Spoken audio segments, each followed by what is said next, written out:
All right, Crossline, we're going to jump into our series this morning. Thought we were going to play Kahoot, but we actually stole that from you. So there you go. First lesson on stealing. Hey, we are in this series called The Big Ten. If you're joining us maybe for the first time this summer, we have been going through the 10 Commandments. We've been doing this 10-week series on the 10 Commandments because those things, the 10 Commandments are something that feel like maybe they're stuck in time sometimes, that maybe, that we get how they apply, but there's a lot actually going on with the 10 Commandments, and so we've been exploring those at a deeper level and understanding how they really apply to us in a broader way. And so we've been exploring those over these last 10 weeks. And one of the things that we've talked about is the 10 Commandments are kind of split up into two halves. You got Commandments 1 through 4 are really about how we relate with God. And then Commandments 5 through 10 are really about how we relate with other people. Right? And so we've been going through that, and it brings us to our morning today, which is we're in week number 9 of our series, commandment number 8, don't steal. And when it comes to relating with others, right, and it comes to our relationship with other people, hopefully our last 2 weeks have been on murder and adultery. And hopefully, that's not a super common experience, right? Hopefully that's maybe a little less common. But I would bet that stealing, on the other hand, that one's probably a lot more common for us. I bet that many of us have actually even been on the wrong end of this one, right? Anybody in here ever had something taken from you before? Anybody ever had something stolen from you? Okay, yeah, a lot of us. All right, so we've been on that end, right?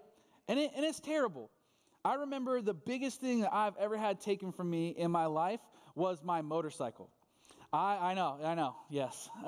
And it was when I was I was graduating college, I had just graduated college, newly married, my wife Kirsten and I, we were still young in our relationship, and I had this Suzuki GS 500F. It was my first and only motorcycle. I had a car before that I was making payments on, but I didn't want to make payments anymore, and so I sold that car, made a profit. I used the profit from selling my car to buy this motorcycle in cash. And so I owned it. It was mine. It was the first motorcycle I ever had. It was my only vehicle. I did not have a backup vehicle. It was just me and the motorcycle. That's what I had. And I loved that thing. I had so much fun riding that. I loved driving it every single day. And it meant so much to me because it was mine. I owned it, right? And so one day, I was getting ready for work. I was freshly graduated, and I started working. I was valet parking cars at the time. So I was getting ready for my valet parking job, and I go downstairs, and I look where my motorcycle is supposed to be parked, and there's an empty spot there. And I'm like, man, did I park that somewhere else? Did I just forget where I put it? That was my first thought. And so I was looking around, and I was like, I don't see it anywhere over here. This is so weird. It did not register with me that something could have been stolen like this, right? My brain refused to accept it. So you know where my brain went next? When I was in high school, me and my friend, we used to prank our neighborhood. We thought it was funny to do things like this. And so I thought, my next rational thought was maybe some kids thought it would be funny to move my motorcycle to another part of the apartment complex. And it's just somewhere around here. I just have to find it. Clearly somebody has moved it, right? That's where my mind went next. And so I literally took the next 30 minutes and I walked around my entire apartment complex and checked every single parking spot. I was going up to other people's motorcycles that were covered, and I was lifting up the car. I was maybe this one's mine, Nope, it's not mine, And I was going around, and when I finished searching, and I had no other options left, I was my heart just dropped out of my chest. Somebody actually stole my motorcycle. And this was my only vehicle. I was devastated. I couldn't get to work. I had no way to go to work. I had no way to go and do the things that I needed to do. I had no backup plan. I didn't have a ton of savings. I'm fresh out of college. I sold my car so that I could own this thing and not have to pay a lot of money for it, right? And so it's not like I had money in the bank just laying around so I could go get another vehicle. And I was so devastated. It crushed me that people could do that. I called the cops. I looked at the video camera from the apartment complex. We had the video camera, but not enough detail to actually go after anything. I finally scrounged up enough money to get another car. I paid $1,000 for a car. You know what kind of car I was driving, all right? And so that's what I was riding around. But I would drive around Lakeland just hoping that I would see somebody on my motorcycle. I was waiting for a call from the police saying, hey, we got it. But it never came. Nothing ever was found. No reports ever, nothing happened. The people just got away with it. And it messed me up. It messed up my trust in people, in where I lived. I didn't feel safe where I lived anymore. There would be times where I would just randomly go look out the front blinds of my apartment just to make sure the car that I did have was still there, And that's what stealing does. It can completely change how we see the world. I felt helpless. There was nothing that I could do. And having something like that happen is pretty terrible. And we saw that raise of hands. I'm not the only person who's experienced something like that. And I also know that I'm not just a victim. We've probably all taken something. Even when just you were younger, maybe your sibling had something and you just snatched it from them, right? Or you stole a candy bar from the store or whatever. A lot of us have some of those stories in our background. But then as adults, it starts to look a little bit different. It takes on a different form. And look, I don't think of myself as somebody who takes things, right? I work hard, I provide for my family, I show up.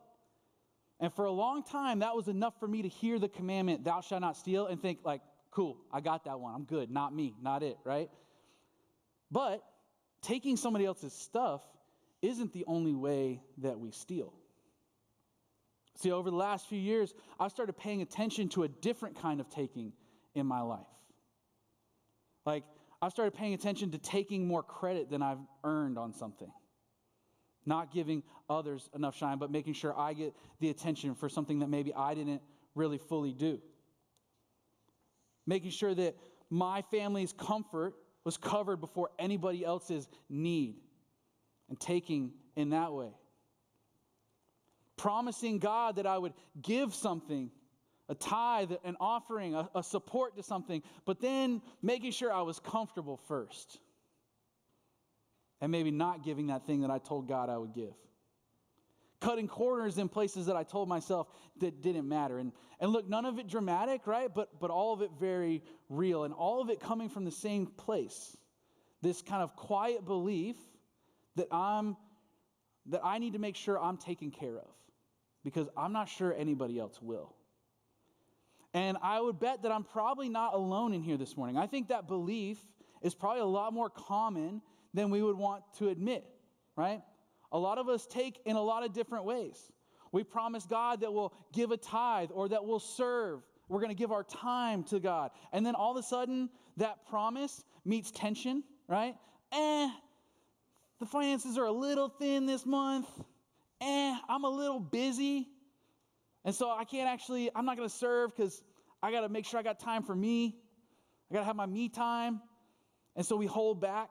Right? We take the things that we promised that we would give, and not out of necessity, but just because we want to be comfortable.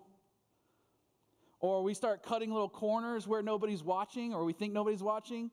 Maybe you've been at work scrolling on Facebook for 30 minutes, and you're not giving your boss that time back. You know what I'm saying? You're not going to work 30 minutes of overtime to make up for it. Or you take a little bit, maybe more than your share. Or maybe you've been at the self-checkout and you forgot to scan something and you walked out and you thought, oh, I forgot to scan that, but you didn't go back in. You're like, that company, they'll be all right. They can handle a little loss. I'm not going to go back in for that. Or maybe you didn't quite report everything you were supposed to on your taxes. Or maybe there was something that you felt like you just wanted the credit for. And so you stood up and you spoke up when it wasn't your time to take that credit. Or maybe you promised somebody presents to be somewhere, and even though maybe you showed up in body, you took yourself out of the picture because your mind was somewhere else. We all have places where we're taking. A lot of this comes down to this question, have you ever felt like you have to provide everything? You ever felt like that? Like it's all on your shoulders? Because that question, that feeling that I have to provide, I have to be the one who shows up, I have to be the one who does all the things, well, that becomes a weight. And that weight is kind of a precursor to taking. That weight can get really tiring. But really what that question, that weight is, more so than just tiring, it's actually a faith problem. It's this belief that God isn't going to cover this one, so I will. God's not going to take care of me. He's not going to cover me, and so I got to take care of it. And so some of us will take because of that. Some of us will take because at the end of the day, we value ourselves and ultimately our comfort over other people. Some of us, we don't trust what God has given is fair or just, and so we feel like we need to even the scales. Or maybe some of us are here and we're just checking this whole God thing out and we're still exploring it, and it's not something we're really committed to yet, and so we don't really know God like that. And you've spent your whole life providing for yourself because nobody else is going to come and rescue you, right? And you wouldn't call yourself a thief, but sometimes you got to do what you got to do. And if that's you, like, I understand where you're at. I get that thinking. I get that process. And so I just want to encourage you to stay with me because we're all going to explore this ancient command today that may not seem relevant at first, but I think has more weight to it than might appear on the surface. I think what our commandment is going to cause us to do today is start asking a question. And not, how do I stop taking? But really, why do I take in the first place? Why is it that I keep taking? Why do I keep doing these things? And when we start to look at our life through that question, the command starts to feel a lot less like somebody else's problem and starts to move a little bit closer to home. And so as we explore this commandment, as we explore this question, we're going to start with the commandment in Exodus. And so we're going to turn to Exodus chapter 20, and we're going to look at verse 15. It's real short. Verse 15, you must not steal. You guys could memorize that one. That's only 4 words. You could memorize a whole verse today. This is where we start today. You must not steal. It's 2 words in Hebrew. Lo tignov, which is the same as murder and adultery. The previous 2 commandments were also just 2 words, right? And like I said last week, the Bible doesn't do things on accident, right? The writers of the Bible were not writing this thing on accident. This is intentional. All 3 of these commandments, murder, adultery, and stealing, all 2 words, all lumped right together, right next to each other. And so it should tell us something. Because I think we, a lot of times, look at this command and we start to, we file it under misdemeanors. Like, yeah, like stealing, it's bad. We shouldn't do it, but it's not that bad, you know? And whereas like murder and adultery, like, no, those are terrible, right? We kind of put them in 2 different categories. But here, in the 10 Commandments, God's put them all right next to each other. And so this command is about more than just protecting property. See, this command is actually protecting the fabric of community. I mean, taking from someone communicates something very clearly. And that's that your ownership matters less than my need or my perceived need. And that's the kind of stuff that tears communities apart. And it's really important here because Israel is a very new people. Like, God's giving them the 10 Commandments shortly after he rescued them from 400 years of slavery. And so he's trying to teach them how to be a free people. No longer slaves, but now you are a free people. You're my people. What does that look like? How do we relate to each other? How do we live together? How do we become a God-designed community? Well, it's right here. And every act of taking says that you're not as important as I am. Whether it's taking somebody's property, whether it's stealing from time, whether it's taking credit that you didn't earn, whether it's taking somebody's trust and abusing it, it's all a statement about worth and how we view another person, right? As made in the image of God or as not made in the image of God, and how important that is. Which, again, is a similar theme to adultery and murder. That's really what's underneath adultery and murder. They're image of God questions. And all 3 of these are grouped together. And they're only 2 words, but there's a lot that goes into those 2 words. And so this command is trying to show us something this morning. And that's this. What's not yours is not yours. And taking it always costs more than you think. There's always a bigger cost associated with taking than we think there is. I mean, think about where we're at today as a society. Just a little quick experiment, just quick raise of hands. Who in here has any type of video surveillance on their home? Ring doorbell, you got a camera in home, out home? Okay, look around. Like, it's almost every hand is up in here, all right? Most of us have some sort of video surveillance on the place that we live. Why? Why do we do that? Well, because somewhere along the way, someone took something that wasn't theirs to take, aka stealing, and now trust is gone. Like, we as a general society do not trust each other. That's why we need videos, right? We need to know what's going on at our homes at all times. And it's not always outside. Sometimes it's inside. Sometimes somebody inside the home took something that wasn't theirs to take. And now you got to have video cameras watching them, right? Because you don't trust them to do the right thing. Or sometimes it's not even that we necessarily got taken from. Like, it doesn't even have to be something was taken from us. You may have had video cameras and nothing has ever been stolen from you, but you still don't trust people because you've seen, you've heard the stories, right? And so this is a serious problem. And so what does God do? Similar to last week, God actually expands this commandment with consequences. So in Exodus 20, we get the commandment, do not steal. In Exodus 22, we get the consequences for stealing. God spells it out. He says, if you get caught stealing 1 ox, you have to pay back 5. If you get caught stealing 1 sheep, you have to pay back 4. Why does he do that? Because taking always costs more than it gains. The people who took my motorcycle, they may not have known that was my only vehicle. They weren't thinking about me. They weren't thinking about the anxiety I would have to experience just sitting in my home wondering if somebody was taking my next vehicle. They weren't thinking about how I was going to view the world after that moment. They were just thinking about themselves. But it costs more than just taking a vehicle. It costs everyone.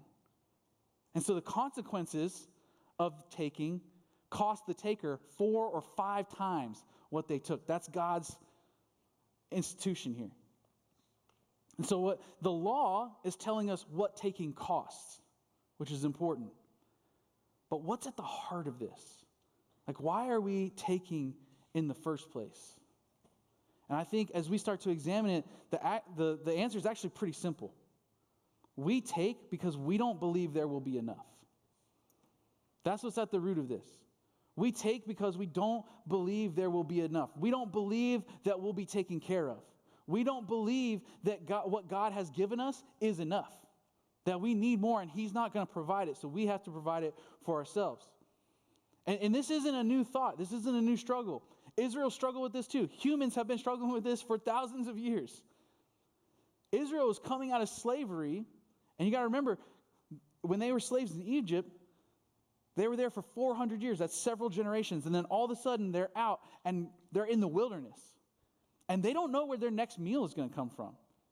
You know, they're like, hey, at least when we were in Egypt, we were getting 3 squares a day. You know, like out here, we don't know.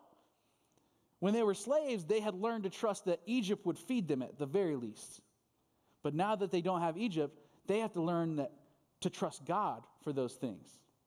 They have to learn how to trust God for what they need. And how does he do it? How does God choose to teach Israel how to trust him? Well, he does it with this thing called manna, right?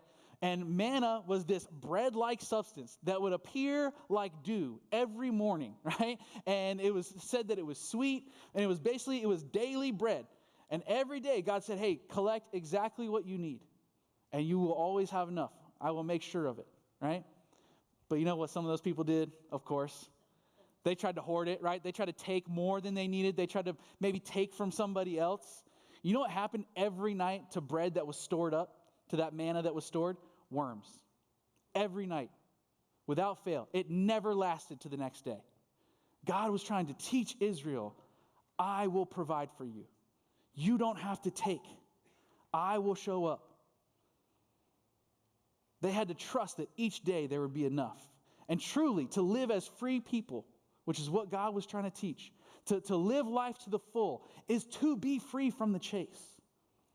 You know, that constant striving, that constant scraping and getting by, that constant self-provision every single day. I've got to get more and more because nobody's going to show up for me. That's a trap. That's a trap, and it's not freedom. And we still struggle with this today. I mean, think about it. Every day, what do? We're scrolling through social media, and we're looking at everybody else's highlights, right? They're posting pictures of their latest, greatest vacation, and you're just like, man, I want to go on a vacation like that. They're showing you what they got their new car or what. They're just posting their highlights, right? It's what everybody does on social media. You just post your highlights, and we're scrolling through and we're seeing it, and we're constantly comparing our lives to it. And sometimes it's not even people we know. Sometimes it's just influencers who are paid to literally post content like that. And you're like, oh, I wish I could be like that. It's like, that's literally their job. But we're constantly comparing ourselves. And then on top of that, we drive down the road, and what do we see? Advertisements, billboards everywhere telling you what you need. These advertisements are on the road. They're on your TV screen that you're watching. They're on your phone. Like, you are constantly being told, you need this, you need that, right? And after a while, that kind of thinking starts to seep in. And we start thinking, you know what? I do need a new phone. Everybody else got a smartphone. I got a dumb phone. I need a new one. Mine's not good enough. You know what? We do need a bigger place. This house isn't big enough. This house isn't good enough. It's too old. I don't have a kitchen like that. I don't have space like they got. You know what? This car, man, I still got to have an aux cord. Like, I want Bluetooth, you know? I need that. Everybody else has it. I don't have it. Like, we start to think like that we do need the upgrade. And then, if we give into it, you know what happens every time we get more? The goalpost just moves, right? You give into that thinking, the goalpost just moves. You get the new phone, they drop another one, right? And you're just like, oh, man, should have waited 2 more months. You get the new car, and then a new thing is released, and you're just like, oh, that's way better than what I got. The goalpost just always moves there, and it's never ending, and we get trapped, and we get bound. And along the way, we end up taking to try and keep up. But there's a different way to live. There's a different kind of belief that can change that taking mindset, that need that I gotta go and get it. I gotta provide it for myself. And I think it was wrote the most beautifully by a man named King David. He was the most important king in Israel's history. He was a great warrior, and he was a great poet. And he wrote most of what we know as the book of Psalms. And he wrote a psalm that's super popular. Some of you guys maybe even have this one memorized, that I think just kind of echoes through today. And it's really what it is a reflection on what God was doing with Israel with the manna. David wrote something that really kind of echoed what God was trying to teach Israel. And it was something I read it a few years ago, and it really has kind of sat deep within my soul, and something that's still really impacting me. And so we read this. This is Psalm 23:1. The Lord is my shepherd. I have all that I need. The Lord is my shepherd. I have all that I need. Psalm 23:1. That's the NLT translation. And I love that translation because of those 6 words at the end there. I have all that I need. Everything that I need, I have it. Why? Because I have a good shepherd. David doesn't write, the Lord is my shepherd, and I'll have everything that I ever wanted, right? That's not what he writes there. He doesn't write, the Lord is my shepherd, and I'll never lack. He doesn't write that. He says, with this shepherd, with God, I have all that I need. Period. And as I started to sit with that psalm and meditate on that, this thought came to me. And I said to myself, I said, if this is true, if Psalm 23:1 is true and I have all that I need, then what that means is if I don't have it, I either don't need it or God's not done yet. If Psalm 23:1 is true and I don't have it, I either don't need it or God's just not done.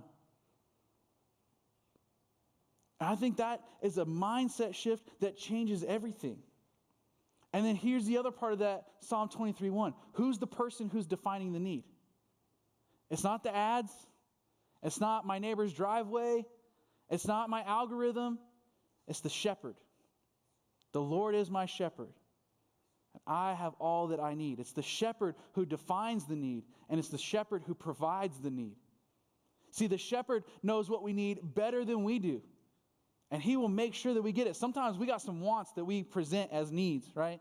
Maybe you've been through that with your kids before. You've been like out in the garage. We need this. No, we don't need it. You want it. All right, stop that. The shepherd knows what we actually need. And he knows it better than we do. And if you're in a place where you're just like, yeah, but you don't understand, I'm struggling. I feel like maybe God forgot my need.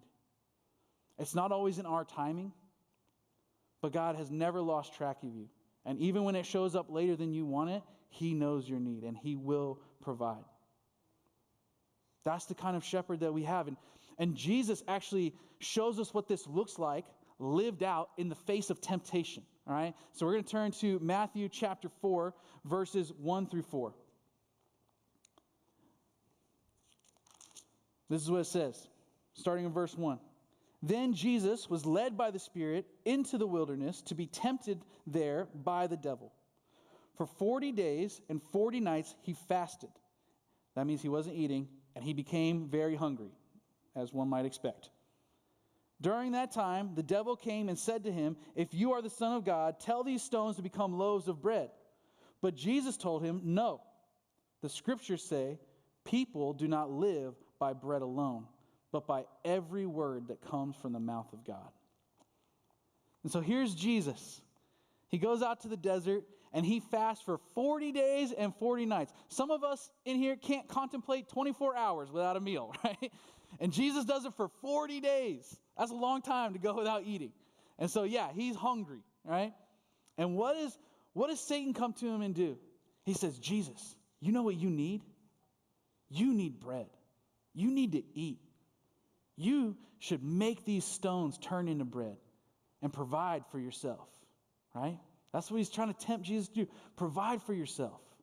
Go ahead. And Jesus, he could have. He absolutely could have. He had the power to do that. He was hungry, right? 40 days. He deserved some bread, right? He had every right to do it. And he says to Satan, "Man shall not live on bread alone, but by every word that comes from the mouth of God." See, Jesus refused to take provision outside of his Father's timing. Outside of God's timing, he refused to take provision. He was hungry and still trusting. He was hungry and knew and still believed that the Lord is his shepherd and he shall not want. See, when this becomes the belief that we live from, it starts to change everything. Because there is no need for us to take when this is true. If we believe we have all that we need and that man should not live on bread alone, there's never a need to take. You won't need it. But when you don't believe that this is true, when you start to believe that you have to provide everything, well, that is the precursor to taking. Then you will start to take. You'll start to take money. You'll start to cut corners on the taxes or reporting your hours or whatever that looks like for you. You'll start to take time. I don't have enough. I don't have enough time. God doesn't give me enough time. You have the same 24 hours everybody else does. But for some reason, you feel like you need to take more. I don't get enough credit. Nobody sees the work that I'm doing. And so I'm going to jump in and I'm going to make sure my name's known because I got to advance. Because I don't trust that God's going to advance me. I got to get the attention because I need it. And I don't think God's going to give it to me. And what happens is we'll take and we'll take and we'll take. But when we know deep in our soul that everything we need the shepherd will provide, well, then we can't help but to give. It creates a whole different mode of living. David writes about it in Psalm 23, just 4 verses later. He says that my cup overflows. It's the same psalm, same shepherd. He starts with I shall not want, and then a little bit later he says my cup overflows. But here's the thing about having an overflowing cup. You can't give from a cup that you're guarding. You got a lid on that bad boy, and you're making sure you got what you got, right? Then it can't overflow. You can only give from a cup and only overflow from a cup that you believe somebody else is filling. If you think it all depends on you, you're going to put a lid on it. But if you believe somebody else is continually filling it, to overflowing, then you can give. And what does this look like? Well, What does a person look like when they start to really live this truth? Well, Paul talks about it in Ephesians chapter 4, verse 28. He describes it really simply, actually. It's one of the reasons I love Paul. He's a straightforward dude. Verse 28, he says, if you are a thief, quit stealing. Instead, use your hands for good, hard work, and then give generously to others in need. Paul has a very clear progression here, from taker to worker to giver, right? Notice he doesn't stop at just quit stealing. Like, you could have just said, like, hey, if you're a thief, quit stealing. All right, end of verse. Let's move on to the next thing we need to talk about, right? But he doesn't stop there. See, for Paul, the goal is not to be neutral. The goal is not to just be somebody who doesn't take things. The goal is actually to be somebody who gives things. That's where a life with Christ leads us to. That is the opposite of taking, is being somebody who gives. See, the taker is somebody who asks always, what can I get? And the giver is somebody who asks, what can I release? What can I give? That's somebody who asks, what can I release? What can I give? That's somebody who believes they have all that they need. And we can't manufacture that by trying harder, by just trying to be a good person, right? That comes from security. That comes from a belief that you have a shepherd who gives you all that you need, and that man doesn't live by bread alone.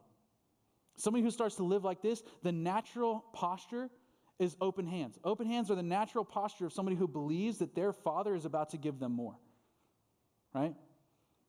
This clenched fist right here, clenched fists are great for protecting, right? If you got something in your hands and you don't want somebody to take it, you close those fists down. You can hold it tight to your body, right? This is great for protecting, but it's terrible at receiving.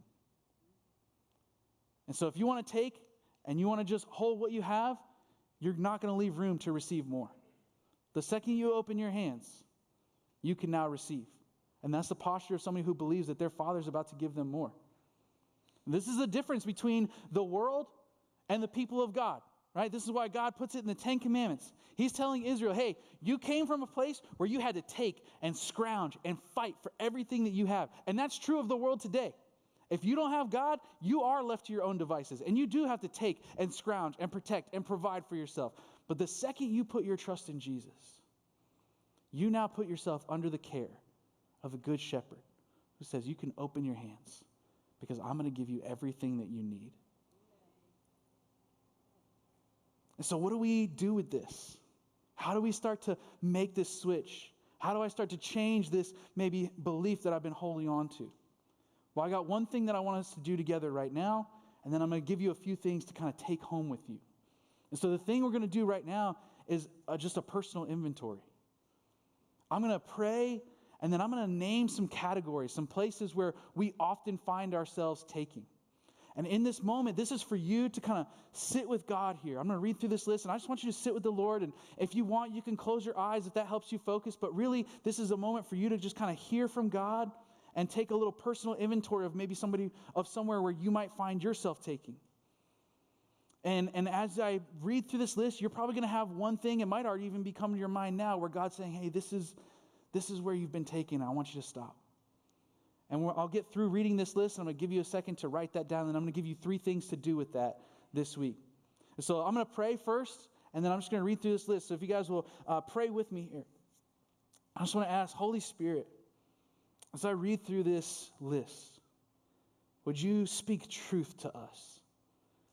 Would you show us and reveal in us maybe the place that we've been taking that's not ours to take? Would you show us the truth and not just what we want to see? Guide us through this moment, God. All right, so I'm going to read this list, and I just want you to think about which of these areas have you been taking in? Have you been taking in the area of money? Have you been cutting corners? Maybe it's in the taxes. Maybe it's in the way you report your hours for work. Or maybe you've just been hoarding money on the side and not telling your spouse. What's the thing that you've been meaning to give back? That borrow that ended up not being a borrow? Was there an expense that wasn't quite accurate? Was there something that you told God that you would give? God, I'll give you the 10% or whatever that number was for you. And you committed to giving it, but then you pulled back because you had to make sure you were comfortable first. Is the area you've been taking credit?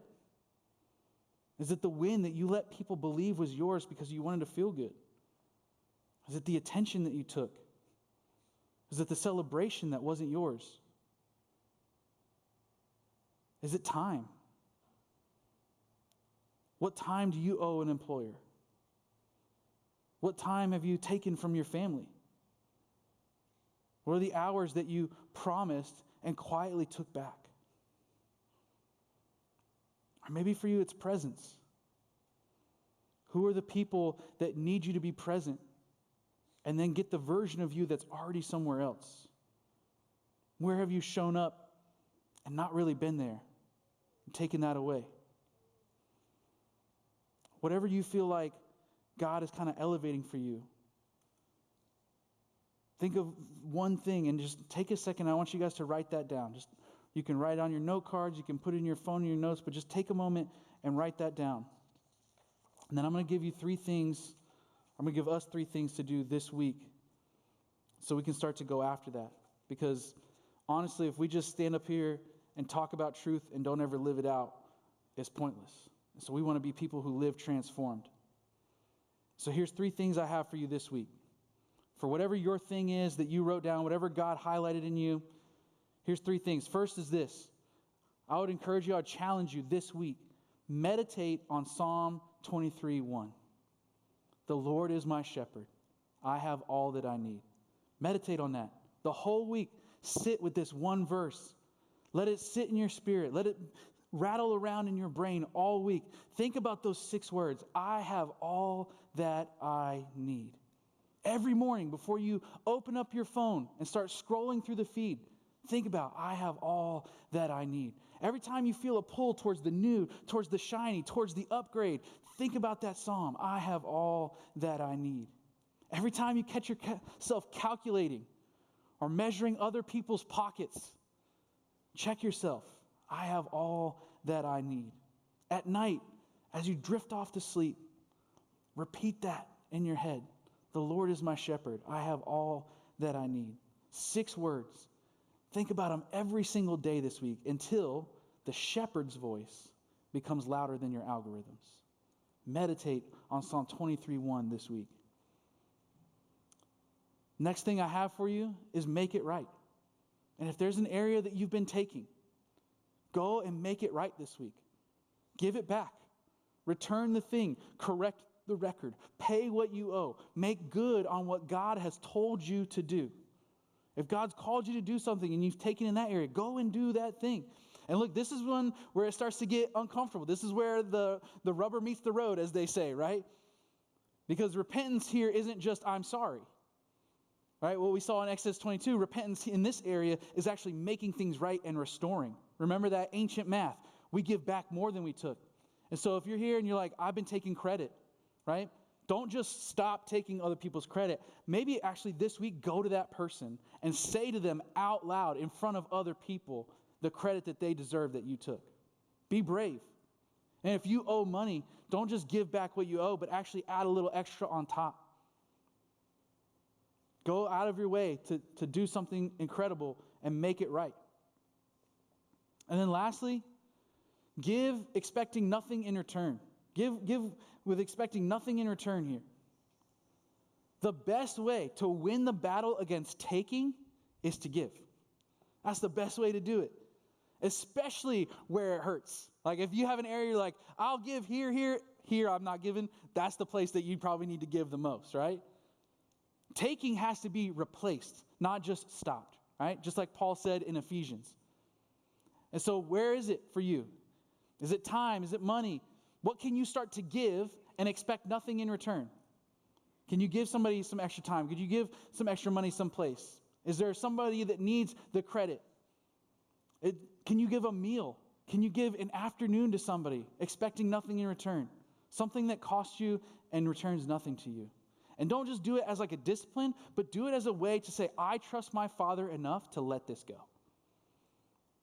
Man, if you got kids in the house, I would encourage you to do this one together. Do this as a family. Give something away this week with your kids and tell them why you're doing it. Tell them, hey, we're people who believe God takes care of us. And so we don't have to hold on so tight to this. We can give this away. That's a great way to start discipling your kids in this area. And look, none of this just works on willpower. If we want any chance at being not just takers, but instead being givers, we need Jesus. We need the power of God at work in our hearts, transforming us from the inside out. And maybe you're here and you're one of those people who's still trying to figure it out. Maybe you've spent your whole life providing for yourself and doing what you had to and taking care of yourself because nobody else was going to. I want to tell you this morning, you can put that down. You don't have to do that anymore. You've been carrying provision that was never yours to carry in the first place. And there's a shepherd who's been waiting to care for you, been waiting to get your attention. And you can have a relationship with him this morning, with the provider, with God. And all it takes is a yes to Jesus and a choice to follow him. And so if that's you and you're here this morning and you're ready, I'm going to pray and I want to give you an opportunity to say yes. And so will everybody bow their heads and close their eyes with me? And if you're ready to take that step this morning, you can, right from where you're at, talk to God. This is between you and him, from your heart to his, but you can use my words and you can say something like this. Dear God, I'm so tired. I'm tired of always having to look out for number one. I'm tired of having to provide for myself all the time. I'm ready to let you start doing that. I'm ready to place my trust in you. I realize that I need to repent. I need forgiveness for my sins. And so I ask for that this morning. I say yes to Jesus. I believe that he lived and died and rose again. I place my trust in you. Would you help me to follow you for the rest of my life? In Jesus' name, amen. Israel came out of Egypt where scarcity was the entire system. And God brought them to a mountain and said, you're not there anymore. Live like people who are provided for. He's saying the same thing to us this morning. And imagine going through life not having to protect and scrounge all the time, but being able to just live open-handed because you know that you have a good shepherd who's going to provide everything that you need. As we wrap up this service this morning, we're going to do so with worship. And worship is a moment for us to connect with the God who gives us all that we need. And our first song this morning is really just an anthem declaring that God is holy, that he is other than, that he is separate, that there's nothing like him. And that's the God who's going to choose to provide for us. Will you guys stand with us as we get ready to worship?